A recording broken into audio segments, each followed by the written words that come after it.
Pozdravljeni v rubriki Lara odgovarja, kjer odgovarjam na vprašanja, ki mi jih zastavljate vi.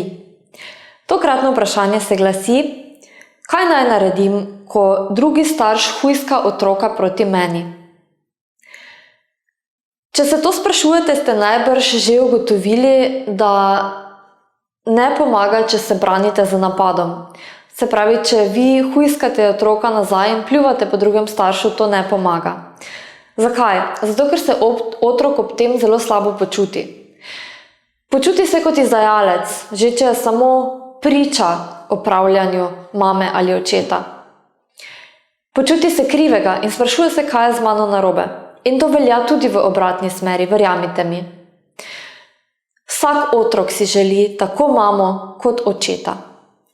In dve sporočili, ki jih v tem trenutku vaš otrok od vas potrebuje, sta: prvo, tebe imam neizmerno rad oziroma rada in tebe ne bom nikoli zapustila oziroma zapustil. In drugo sporočilo je: pri meni si varen in poskrbela bom, da ti ne zadajam dodatne bolečine. Ustvarite varen prostor, kjer vi pomagate otroku predelovati njegova čustva in stiske in ne obratno. Ne vlečite otroka v svoje bitke. In dajte mu vedeti, da veste, kako ga boli, zato mu ne zadajate dodatne bolečine. Bolj kot se drugi starš vede nespoštljivo, bolj bodite vi za vzgled. In naj otrok začuti, da se vam resnično lahko zaupa in da se ob vas počuti dobro. Predvsem pa ne pričakujte tukaj čudežnih preobratov. Tukaj sta vrlini potrpežljivost in sprejemanje. In vem, da imate tudi vi cel kup stisk in neprijetnih občutkov, vkolikor ste se znašli v taki situaciji.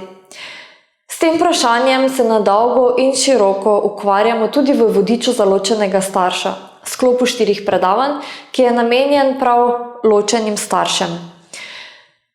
Vabim vas, da si več o programu pogledate v linku v besedilu in da se nam pridružite.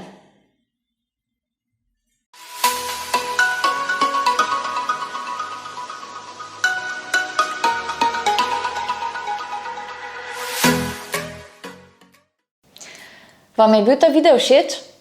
Da boste obveščeni, ko bom objavila novega, vas vabim, da všečkate moj profil Psihologinja Lara na Facebooku in na Instagramu, poiščete pa me lahko tudi na YouTubeu Psihologinja Lara. Prijavi se.